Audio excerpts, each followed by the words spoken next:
watched him for 15 years, sitting in a room, staring at a wall, not seeing the wall, looking past the wall, looking at this night, inhumanly patient, waiting for some secret, silent alarm to trigger him off. Death has come to your little town, Sheriff. You can either ignore it, or you can help me to stop it.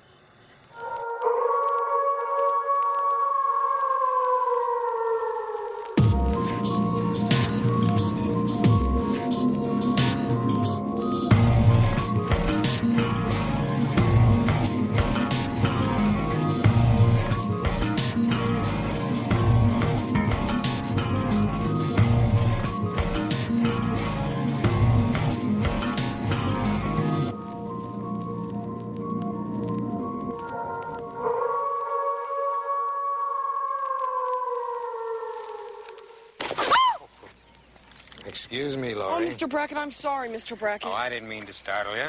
That's all right. You know, it's Halloween. I guess everyone's entitled to one good scare, huh? Yes, sir. Nice seeing you, sir. Hello, and welcome to Comic Book Bears presents The Bear Cave of Terror. I'm your hairy, heavy homo and horror fan host, Steve Morey. Each week, here in the Bear Cave, I invite a horror-loving guest who brings with them some of their favorite scary movies. It can be classic, gory, trashy, obscure, well-known, or something probably still banned in Britain. In other words, a thrilling work of cinematic terror that we think you might enjoy. In each episode, we'll dig into the flesh and bone of the film, highlighting our favorite scary moments, as well as stories and details from beyond the screen. All while our guest, or guests, impart their deep and possibly concerning love for this week's frightful vision unto you, our dear listener. And this time in the Bear Cave, we have a first. We actually have two guests with us. We have Mr. Bill Zanowitz and Mr. Jay Yospa. Welcome, gentlemen. Hello. Good to be back. Yes, it is great having you back. And what movie are you both here to talk about today? Wonder what it could be. The original 1978 Halloween first movie with that name, directed by John Carpenter way back when as an independent film before it was picked up by bigger studios later in the later franchise. But yeah, Halloween. Why Halloween? Well, Halloween. I don't want to say it started a trend. It's a trendsetter for the modern slasher, I guess, as we know it. For good and bad, it, laid the template for, basically almost every horror film that came out for at least 8 years after it. Yeah, because it was at the end of the 70s. I mean, it came out in 78, being shown through 1979, just kind of continuously for about a year and a half or so. I mean, it predated Friday the 13th and definitely predated Nightmare on Elm Street, where it's kind of stacked up next to as like the big three franchises of the late 70s, 80s. Michael Myers or The Shape, and we might need to talk about like where they got that name from. But he's definitely one of the most iconic modern monsters from the past 50 years. Yeah. I was actually just in a Spirit Halloween, and the section, actually there were two sections, completely devoted to Michael Myers costumes for men and women. So many of those masks, all of them from different eras. So like you could get the Halloween 2 version, you could get the Halloween 1 version, you could get the, the later franchise versions where it's like whiter and a little bit more, smoother of a mask. But it's just instantly recognizable, oft repeated, oft imitated. But this is, of course, the very first original. So, yep. Cool. But yeah, so who wanted to summarize this first movie for us? I think, Jay, you had mentioned that you wanted to give it a shot. Yep, I will do that. So we opened back in, I guess it's 1963. Little 6-year-old Michael Myers winds up killing his sister, who I believe had just been in the throes of passion shortly before this happened. His parents come home to find Michael sort of looking blankly at standing out in front of the house with a bloody knife in his hand. And then we pretty much flash forward 15 years to, I guess it's 78, and Michael Myers has managed to escape from the institution that he's being kept in. pursued by Dr. Loomis, who was his psychiatrist slash jailer, for want of a better word, I guess. And he winds up going back to his hometown to create madness and mayhem. Yeah, I think that pretty much sums it up. I mean, we've got a great cast as well. Most of them, I would say, a few of them were relatively known up to that time.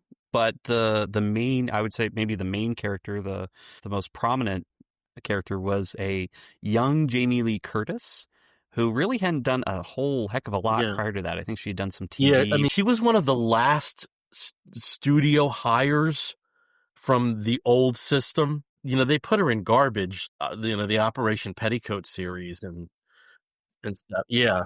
So, in, a couple TV movies.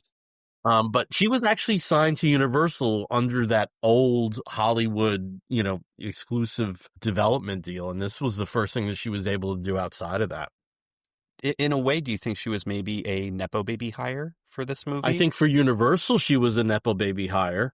And I think there was the conceit that she was Janet Leigh's daughter, that kind of work, that's just kismet, it's like, who are we going to cast? She brings that to the resume, but she's, right out of the gate, such a powerful actress. I think the Nepo baby thing got her a little bit in the door, but for her to fully walk in is on her own talent. Yeah. And then, of course, she became a bit of a scream queen after that. I mean, she did Prom Night. There's a couple other ones. Halloween 2, obviously, after this. But yeah, I mean, this one, she really showcased that she had some chops and that she could really play with actors that were a little bit more seasoned. And I think she was interested more in the character that PJ Soles ended up taking. So, but it's pretty cool. I'm glad that she got this role, got this chance to do this role, and she excelled at it. As frustrating as some final girl choices that she made were, i.e. always dropping the damn knife and walking away from it. But someone's got to be the first final girl.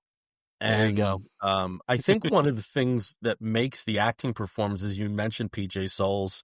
There's also Nancy Loomis as one of the, three principal girls in the movie. One thing that works very well is they're really close in age to the characters that they play. I don't think any of those three actresses was older than 22 or 23 at that point. And, you have seen many final girls that are, probably 31, 32. It takes you out sometimes. Let's put it that way. And I think with this particular film, again, it was very new terrain. And when you are throwing out terms like final girl and slasher, that's a vocabulary that really didn't exist before this film and developed after, and concepts that, carried on through here. I think that there's just a lot of, I used the word kismet before, but there's just a lot of very good luck with this film, just in terms of how the film looks, and in tying in with that, it's one of the films that really, really holds up from its original release date.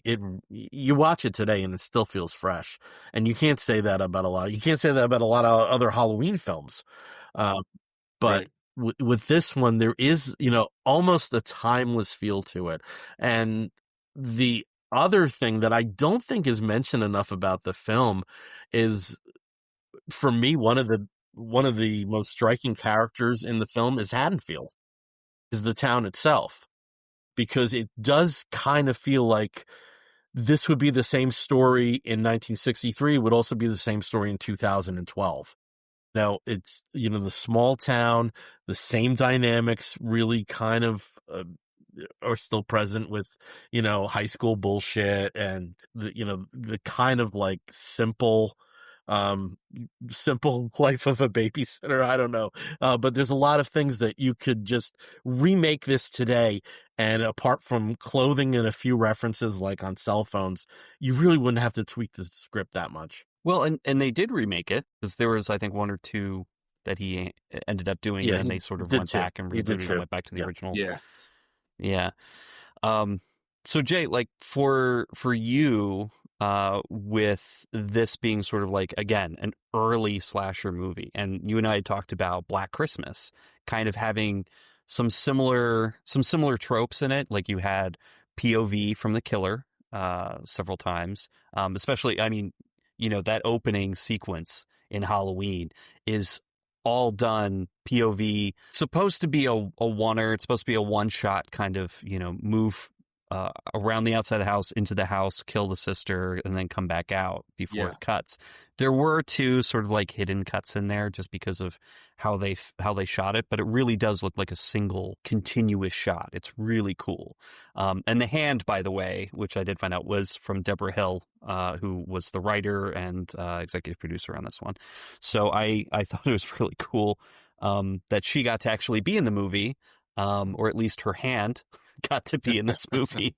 And it is the same hand that is slashing the older sister Judith. So so she got some action in front of the camera. Similar with Black Christmas. I mean, there was several POV shots there of Billy getting into the house and Billy sort of, you know, watching the girls and things like that. And I think there's some parallels there where there's a lot of perspective from Michael Myers just kind of standing there and either over the shoulder, you know, having him just stare across the street or watch Laurie or watch Annie or watch the kids, or, you know, all these things happening just with him. And you can always tell that it's from his perspective because of the breathing right in his mask. It is. And both movies had multiple actors playing the killer throughout the movie. Oh, that's right. There were, I think it was three different ones in Black Christmas. Yeah. And then here one we've got voice or whatever, but yeah. Yeah. And then here we've got Deborah Hill as the hand, from young Michael Myers. You've got the, young boy who played Michael Myers, as a 6-year-old that you can actually see his face. Then there is an actor whose face you do see a couple times, you know, throughout the movie. Like once as a patient, he's escaping, you can kind of see his face come across the back window of the car. But then also at the end of the movie, he takes his mask off. You know who that actor is? He's the brother of Aaron Moran from Happy Days. It was Joni from Happy Days. Yeah. One of the other ones. There was a stuntman who played him as he falls off the balcony. There was another. The production designer plays him every time he has to crash through a set. But there is one more famous person who plays him, and mostly in just like the standing and where you see him in the mask out in public or in the house or anything like that, where he's just kind of standing there. And that is Nick Castle. Nick Castle, yeah. Who was just a friend of John's and lived down the road and was like, hey man, do you mind if I come and hang out on your set? And John was like, well, if you're going to be here, I'm going to put you to work. Here, put this mask on, and here, put this boiler suit on. And just stand around, look menacing, move a bit. He also, for me, contributes the first real Michael Myers moment with the head tilt. Yeah. From that kill. To me, that's the first time Michael becomes a character. Or towards the end where, you know, he's been stabbed again multiple times at this point, is lying on the ground, and Laurie is in the foreground just sort of traumatized, crying, and you see him sit up and then slowly look at her in her direction. Like that still just gets me. I know it's coming every time. I mean, seriously, I don't know if Halloween is my favorite horror film, but it is the horror film I've seen the most times. And that bit gets me every time. I know it's coming, but there's just this creepiness to it. That's like the one scene, like, I wish I could experience that again. Because the first time I saw that, oh my God. It is. It's so creepy, and it's so simple too. Yeah. It's just him sitting up. Yeah, and they don't go for the obvious, like, he grabs Jamie's leg as she walks by. It's more just like she's getting herself together, and from in the background, you just see it. And he's like an automaton almost, like just the way he just sits robotic, unemotional, just keeps coming. Oh, as cool. And Nick Castle, of course, who went on to direct The Last Starfighter. Great film. Like Michael Myers directs The Last Starfighter. It was so fun to do because he was just kind of, he was just there to hang out and, get some movie making observation experience. Because he was also, just starting out in the industry. But I also think you touched on something about the charm of the film is it really was a labor of love. And, it wasn't uncommon for Jamie Lee Curtis to be, holding a boom mic.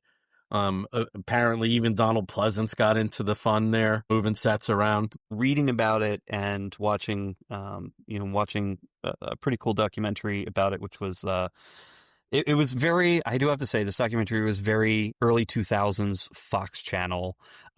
It is the Halloween A Cut Above the Rest, made for TV, with some wonderful interviews and some wonderful stories and things, just specifically about the making of the first movie. They really had a lot of people who were just friends. Like, it was basically a family and friends affair, where several guys, including John, were in a band together. And just kind of were like, hey, why don't you come and work on the show? Like, we can't really pay you or anything, but like, can you design the production for us? Thanks. John Carpenter was dating Deborah Hill at the time, and Deborah Hill, of course, wrote the movie and was the producer on it. Just really interesting how like a lot of people were bringing their friends, their boyfriends, their significant others, and just all working behind the scenes on the film and putting in their time. Like sleeping in the sets and whatever. They were able to film this in like 3-4 weeks, and get it all done. But it was just basically, bunch of friends just hanging out, putting their heart in this. They just enjoyed doing it. Is it perfect? I mean, there's a lot of like weird continuity errors and things, but they definitely did a good job with it, and everybody seemed to have a great time. Yeah, so. I don't think any of those flubs really matter. They never take you out. And sometimes it's fun. Oh, there's a palm tree. There's some. It's fun sometimes. Trying to log them, but it's nothing that would ever take you out of the film. No. And Jay, one of the interesting things here, filming, we were seeing a palm tree because this was all filmed in Southern California, in like around Hollywood, basically off Sunset Boulevard, that whole neighborhood. I thought that it was a very interesting way that they could depict sort of small town Illinois, but in what is definitely not small town California. Right. Yeah, you definitely buy it. Yeah. And, whoever scouted locations did a great job because those don't look like California houses for the most part. They really don't. Yeah. Especially the iconic Myers home itself. That one, I believe, was actually owned by, a retirement home or something. It was just sort of, an outbuilding that they had kind of let disintegrate a bit.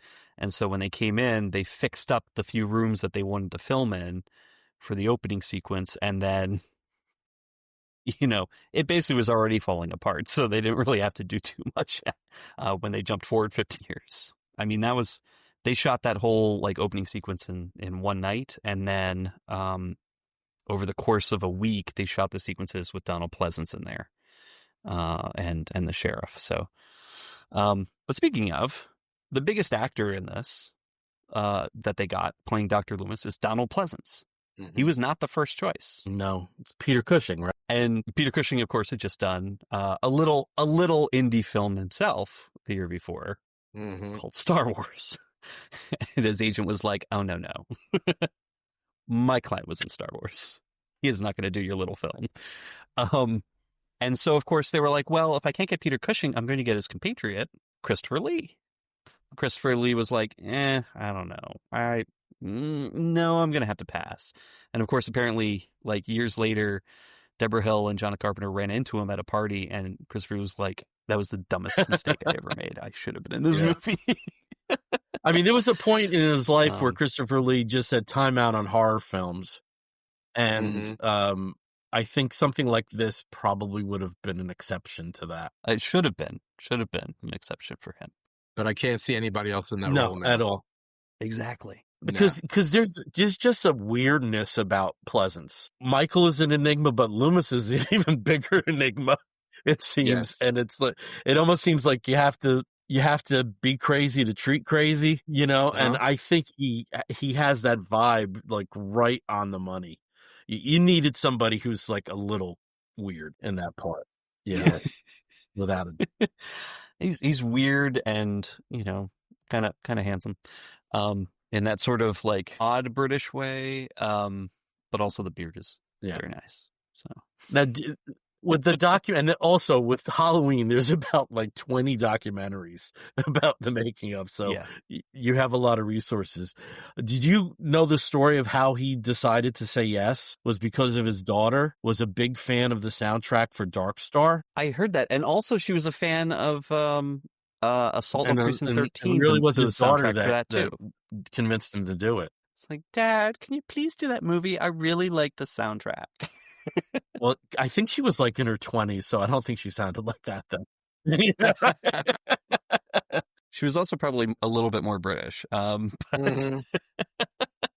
Just a little detail there. Yeah. But actually, speaking of the music, 100% it was done by John Carpenter. And that was actually one of the ways that they kept the cost down. Mm-hmm. They only had $300,000 to play with for this movie, like $320 if you count the $20,000 they paid for Donald Pleasence, but they only had $300,000. So John Carpenter, kind of to sell himself as being able to make the movie his way, was like, I'll do the music, I'll direct it, help write it, and I'll do it for $10,000. And any profits, like a percentage of the profits that we make. Like, I think it was 10% or something. And the producer was like, the money man was basically like, yeah, I guess that works. We'll probably not make a lot of money, but $10,000's $10,000. So, cool. And when you're talking about an exploitation film, which this was marketed as, they may not be huge hits, but they usually make their nut back. There's not a lot of, there's not a lot of huge marketing concerns. They kind of sell themselves. So it seemed from a business standpoint, that made a lot of sense. Yeah, I mean, not a big risk, some return potential, especially because a lot of these low budget indie movies, like if they got released at all, it was like as a support feature for a, Grindhouse, or drive-in or double something like features that. were still a thing at that time. Exactly. Yeah. Of course, making the music was not out of the question anyway for John Carpenter because he had already been making music. He had done the soundtracks of, his previous movie, and also was part of a band, the Coupe de Villes, I think it was, with a couple of other guys who all, of course, ended up working on this movie as well with him. So, it was just very interesting that he created one of the most recognizable and iconic horror soundtracks specifically for this first movie. It has like a hint of Tubular Bells about it. Yes. Or The Exorcist. Yeah. But there's something about it that's just so, once you hear it played, there's a little bit of krautrock in there. It's definitely a child of Tubular Bells. Let's be honest. The way that he starts off pretty simple. It's very, it's relatively simple, but then the music itself and the sound itself is what really makes this movie scary. It drives the tension up because every time that Michael Myers appears, you have like a chord or you have like a high-pitched whine or note of some sort. It's perfect. And so like you're queued up every single time that like, here's something like here's, Michael's here. He's watching. He's about to attack. Yeah. Now, Steve, since you're young and I can talk to Jay about this, one very frustrating thing about the soundtrack is it did not come out for years. It was like, so this was a 78 film. The soundtrack did not come out until 1983. That was one of my early ringtones on one of my first flip phones or whatever. Yeah. Yeah, that was, and it was, and the label that actually put it out was the same company that was behind Starlog magazine, Marie Sarabondi Records. I always thought a great idea for a documentary was researching if there actually were any murders on Halloween 1978 in the United States and telling those stories. That could be interesting. Or maybe there were none. It was just a night where nothing happened. That's closer than Halloween 3 to this film. So. Yeah. The night everyone went home. With just some trick-or-treat candy. Yeah. Well, let me ask you guys this. Do you think Carpenter already knew he'd be directing a remake of The Thing, and that's why The Thing original shows up on television in the movie? Or do you think that was just coincidence? I honestly don't know. When it comes to directors, like nothing's a coincidence, really. Yeah. On what they put in. Don't Fear the Reaper was a coincidence when they shot that. That was, it just happened to be on the radio at the time that they initially shot that scene, and then they had to redub it, the Blue Oyster Cult song. That's one of my Wow, favorite driving tunes. Yeah. Just driving down the open road with the windows open and stuff and listening to Blue Oyster Cult. It's awesome. Going slightly over the speed limit. So why do you think she had so much trouble, or Laurie had so much trouble believing Tommy when she was already seeing somebody creepy in a mask hanging around town? Like, do you think she just didn't make the connection? Or do you think she thought, oh, well, he's a little kid, so he's making it up, but I don't know. I mean, he did read comic books, and those kids with comics, he can't. Especially Tarantula Man, that was my favorite. The protective nature of babysitting. Yeah. That To just be like, there's no. Oh, don't worry about that, Yeah. And I think maybe because it had already been established that he was kind of bullied by the other kids at school. Right. He already had a big imagination because of all the comic books and all of that. I agree. It was just, she's being a protector, but at the same time, she's kind of like, oh, I need to stop thinking that, somebody's following me or whatever. And this kid clearly, nobody's following him. He's fine. We'll just ignore, the random person that he keeps seeing. Yeah. And I won't ask any questions about what he looks like. Right. That makes sense. She was very mature for her age, I think, the character. And I was reading that some people would treat that a little bit negatively and say that she's just, she's virginal. Like the others die because they're more sexualized and it's like anti-sex and all of this. But I don't think that's the case at all. I mean, she has low self-esteem when she's talking with both Annie and Lydia. Like she's just got issues with, she doesn't want to ask out the boy she likes. She's a little bit more passive. She doesn't really want to, put herself out there, even though she's beautiful and clearly very intelligent.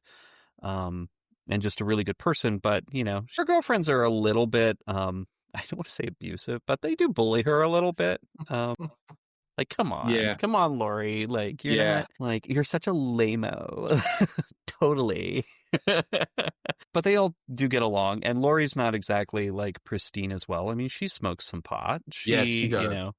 She's helping her friends, get, like, get hookups while they're supposed to be watching kids. Like, I mean, she's not without her vices or without her and if Ben Tramer actually had connected, we might be telling that might have been a different story. Could have been Ben hanging from that wall. Oof. I love giant glasses and he couldn't see it coming. Yeah, for real. I love the ghost part, the Michael Myers in the bed sheet with the glasses. It seems very out of character for him, though. I find like it's almost a little too. It seems a little whimsical for somebody that's just kind of a murder machine. But I just love that. I just think when he comes to the door and it opens, and it's just hilarious. That is one thing I did want to mention. That the perception of Michael Myers is that, and like the idea of how he's become known as the Shape. Mm-hmm. Is that he's large and imposing. There's this, larger than life figure with a very distinct outline and face with the mask. But he's not that large. Like, at least the way that he's played in this movie, like, he's not that big of a man. Right. He's only supposed to be, like, maybe, like, 5'10", 5'11", maybe 170 pounds. So not, like, a small guy. Right. But he's not this big hulking brute. Yeah. And the boyfriend who gets murdered, the fact that she can't tell that it's not him under that sheet, that he's, like, about the same size and everything, kind of changes how I perceived him, because like I'm so used to thinking of him as like this giant figure that keeps stomping through things, but he's relentless, he's strong, but he's not larger than life. I mean, that trait kind of develops later in the film, of the unstoppable force.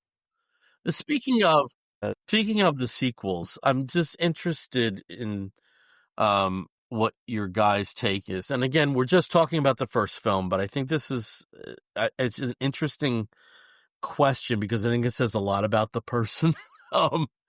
What is your favorite Halloween sequel? 2?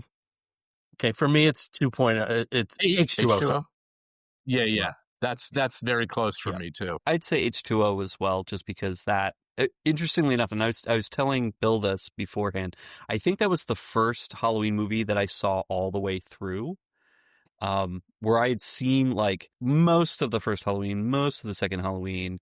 I've never seen all of Halloween 3 all the way through, unfortunately, and I'd seen bits of 4 and 5 up to that point, but like getting to see H2O in its completion in the theater on the big screen was a cool experience for me. Of all the films that have come since, I felt that was the one that had the most fun with its legacy, and not just because of the storyline, and not because we have Laurie Strode. It's certainly one of the funniest. There's some legit laughs in that film, and I think of the Halloween sequels, it probably is in some ways is the closest in spirit to 78.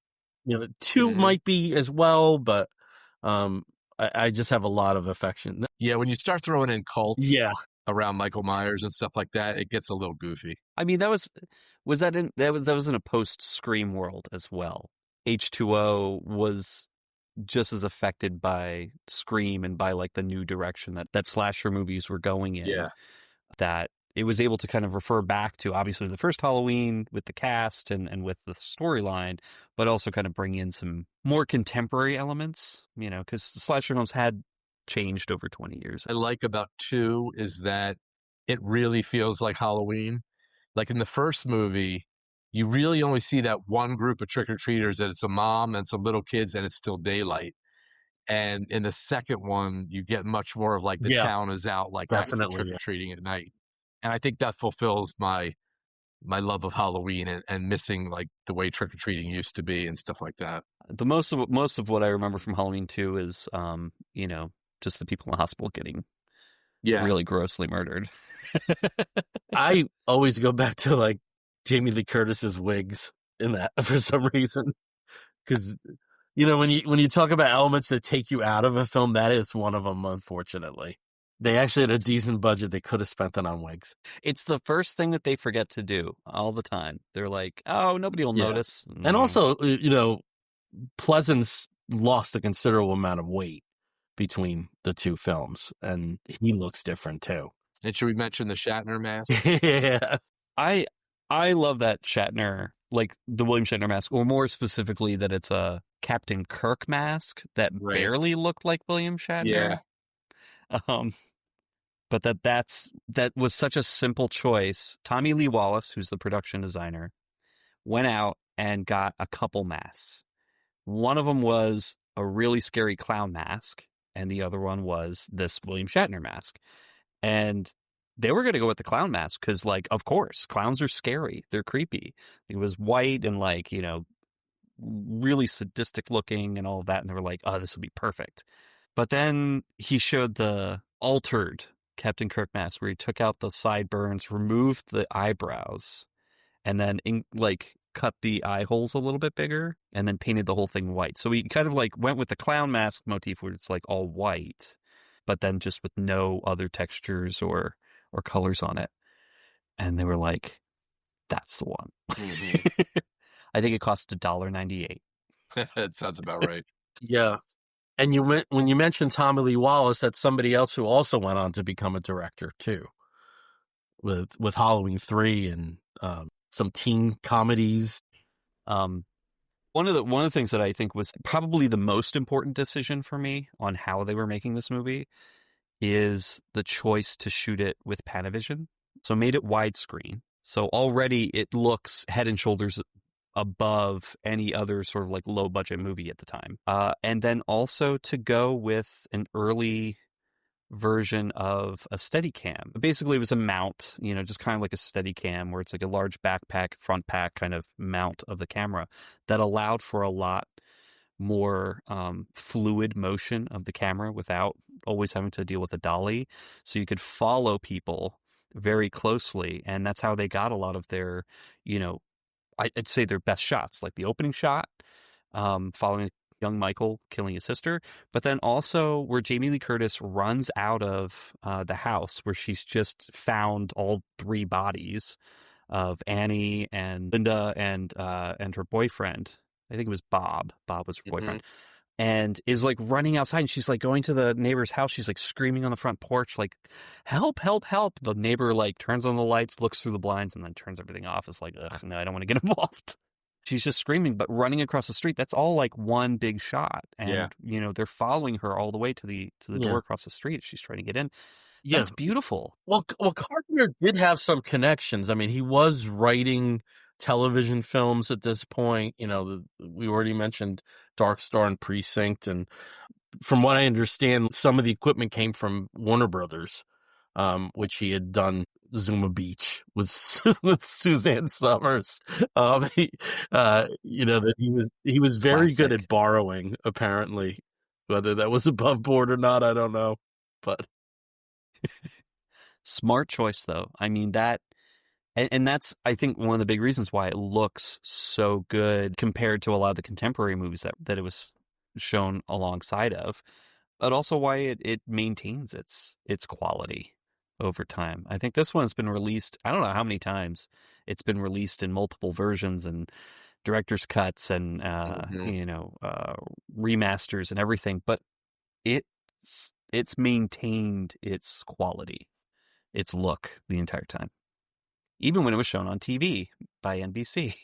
Although, there were some weird things with that. So, it wasn't long enough. After they cut out boobies, not that there were a lot of boobies, but after they made their cuts, and there was very little blood. Like, this movie is very, very low on gore. Extremely low on gore.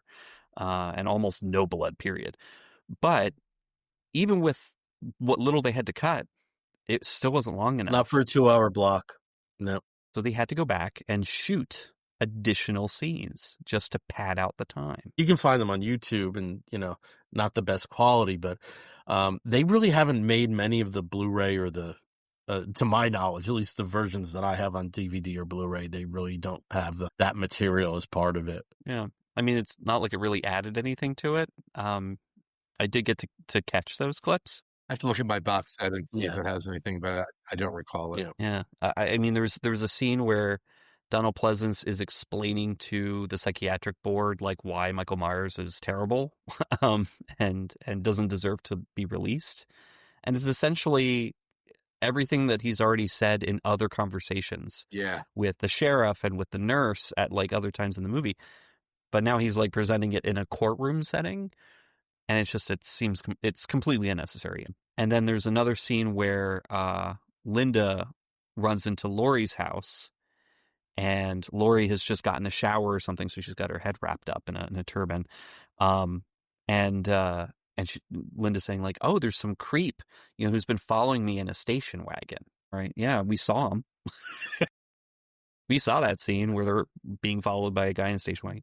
But yeah, I mean, just didn't really add much, but padded out the time. Right. And it's kind of strange because, you know, in certain circumstances like Superman, when the 78 Superman first aired, they had so much cut footage that it was no problem. But for Halloween, they actually shot new footage. It wasn't a case of outtakes that they, or deleted scenes that they incorporated, which is,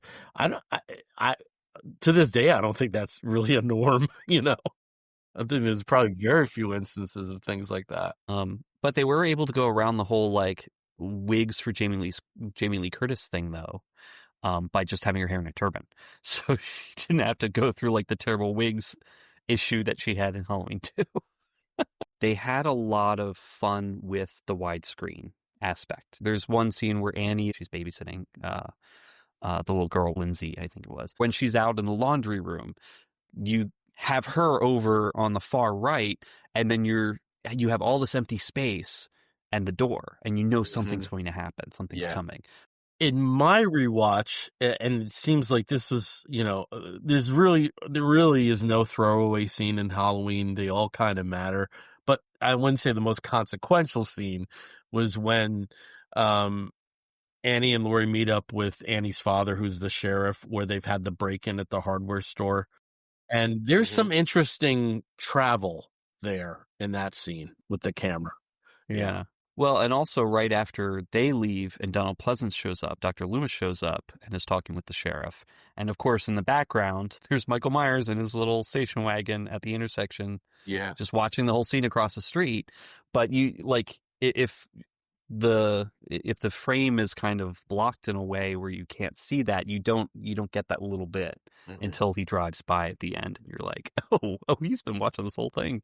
He's very good at returning to the scene of the crime, just kind of hanging out, wearing the mask that he stole directly across from the police scene. But yeah, speaking of the sheriff, two sort of crushing moments in this. One, of course, Donald Pleasence, I don't know what it was, when he was just hanging out in the bushes, just being a creepo, waiting for Michael Myers to come back to the old Myers house. He just, I don't know, kind of cute out there. But also kind of had vibes of like, dude looking for his trick in the park, kind of. Like, when is he gonna show up? But then also when Laurie runs into the sheriff and he pops up and he's just like, "Hey, Laurie, how's it going? Like, it's Halloween. Everybody's gonna get scared of Halloween." And all I could see was that thick fur. It's Brackett. At his It's collar, Brackett. just It's Sheriff Brackett. Brackett. Yeah, Brackett. Sheriff Brackett. But it's just like, oh man, could not focus on anything else in that scene. Just the fur. Yeah. It's like, No, I'd have to damn. go with the crush, and it would all be on Pleasence. And like I said before we started recording, like, he'd have to treat me a little rough. I'd have to. He probably would too. He seems pretty serious. But scariest moments. I mean, there's several in this movie, because it's great at maintaining the tension. It's very Hitchcocky in that way. Yeah. But like scary moments, Jay, what's your number one? I mean, when we talked before about the sitting straight up thing, that's probably up there. Now I expect it, obviously. As far as like jump scares, when Michael first breaks out of the institution and attacks the car, there's some good footage there. And that nurse doesn't realize how lucky she was that she actually got to walk away. Yeah, those are probably the ones. Cool, Bill. Same Yeah, question. I mean, it's almost a jump scare. I would say, first you hear the dog stop barking and whining, and then there's that scene where Michael's lifting the body, and there's that creepy like synth playing. To me, that's like one of the scariest moments. Yeah. Mm-hmm.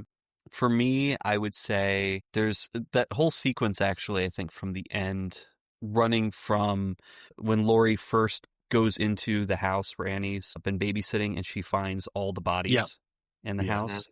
Like that there, where it's just one after another. She sees the tableau that he's created with, the headstone from his sister that he stole from the cemetery, which is, that's way out there. I don't know why he was lugging that thing around. No. Must have just put it in his car, I guess. But then she steps back, and then the body of Bob swings down from the ceiling, and then she's like against the corner of the room, and the closet door just starts swinging open, and there's the final body just all crammed in there, and you're like, oh my God, this poor girl. Just so terrifying. As far as just general creepiness, I love like looking out the window and he's standing there by like the laundry that's out on the, on the lines and stuff. That's pretty creepy. Or when he stepped out from the bushes and he's just standing there and then steps back in. Like, it's just, he's doing all this in the broad daylight. I think that's probably maybe the overall creepiest thing, is that for the majority of the movie, it's during the day and he's just standing out in public. Right. Just being a freak, looking at people, staring, not moving. And people don't really, I mean, he's creepy, but people don't really pay him much mind because it is Halloween and they figure, oh, he's just dressed up for something.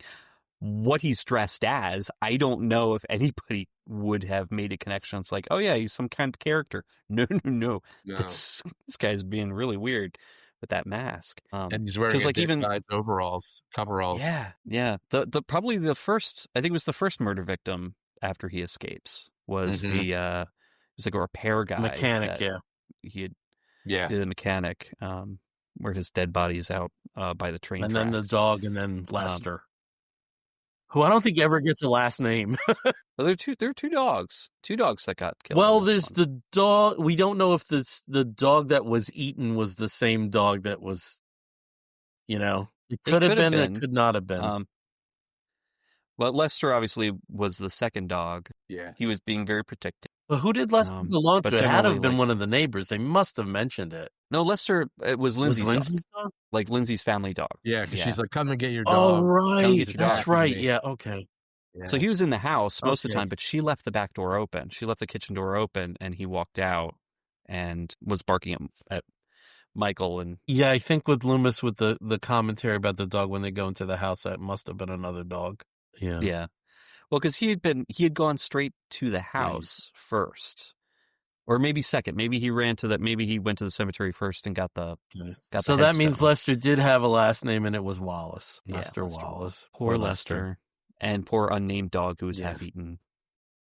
So was Mr. Strode trying to sell that house as is? Because it was, it didn't look real saleable to me. No, especially with that, like, the gutter hanging down, and then in a way where it shattered, like it moved and shattered one of the upstairs windows. Like, man, this house, this is not in good condition. So this was something we mentioned before we started recording. The Halloween novelization, which was like one of the first things out there, the first merchandising of the film out there, came out in 1979.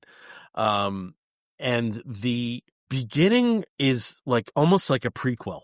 They talk about Halloween customs and the Druids, and there's this conversation about, how Michael Myers' great grandfather may have shot people in town and had, proclivities like that. And some of the narrative, definitely suggests that Michael is auditory. He's able to talk to people even after the murder. So there's some deviations from there. Then after they get to Haddonfield, in 1978, then it's like remarkably, faithful. But I think in the book they mentioned that the Myers family, were still keeping up payments on the house, even like in 78 from 63, which was like, well, I don't think Mr. Strode's really doing his job well if the house is in that good shape. So that was like the only thing I like took away about, the Myers' continued connection to that house, was from the novelization. The novelization also mentions that Loomis has a wife and a son who's a bit of a hippie. So I don't think that's ever talked about in any of the other Halloween films. Yeah, there's a lot of questions that come out of this one, and obviously I think in the sequels they tried to answer all of them, maybe a little bit too much, especially with the family connections. But really, I don't know if the family connections really in the first movie really are that important. I mean, after the fact, he kills his sister and the parents put him in an institution, and then they're out of the picture. Like, you don't see them afterwards, and the house is more or less abandoned, or at least it seems abandoned. But in subsequent sequels, they kept returning to not just the house, but also to Laurie's part in the whole thing, and finding a family connection through her, and from her other relatives, and cousins, and just a lot of different family connections all the way down through the sequels. That I think over-explained things a little too much, and maybe gave Michael Myers too much justification for being the way he is. He doesn't need to. He's a murderer. His motivation is just to kill, and to just have fun doing it, I guess.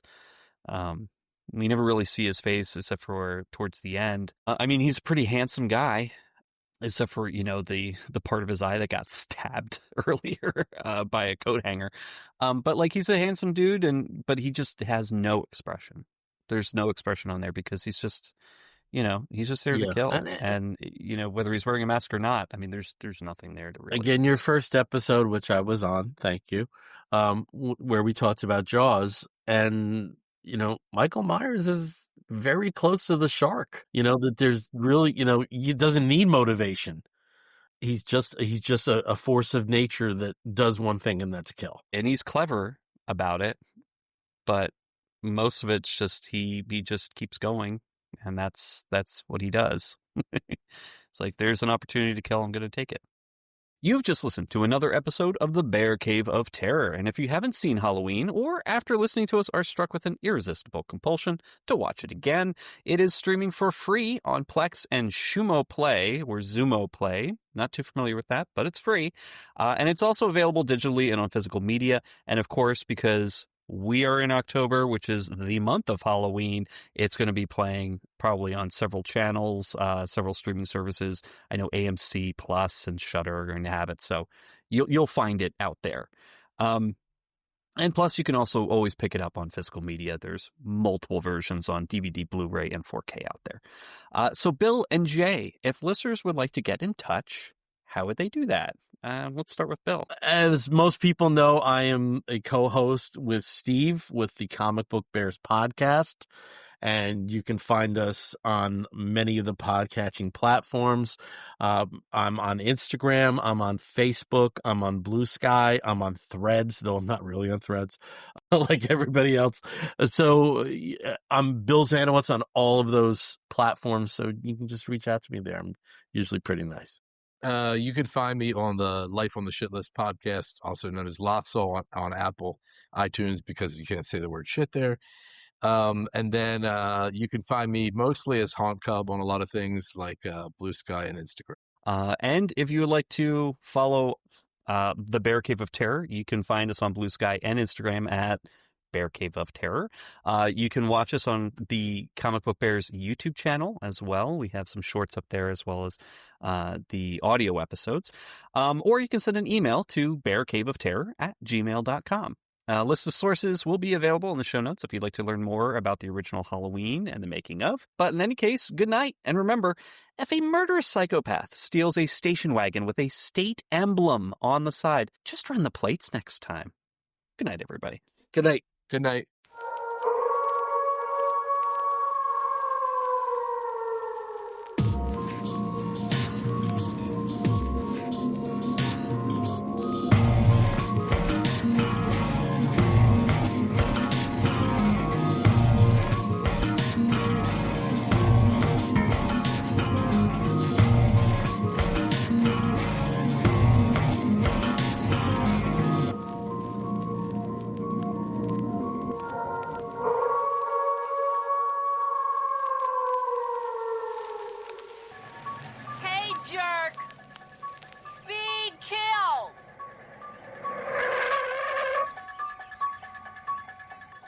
Someday you're gonna get us all into deep trouble. Totally. I hate a guy with a car and no sense of humor.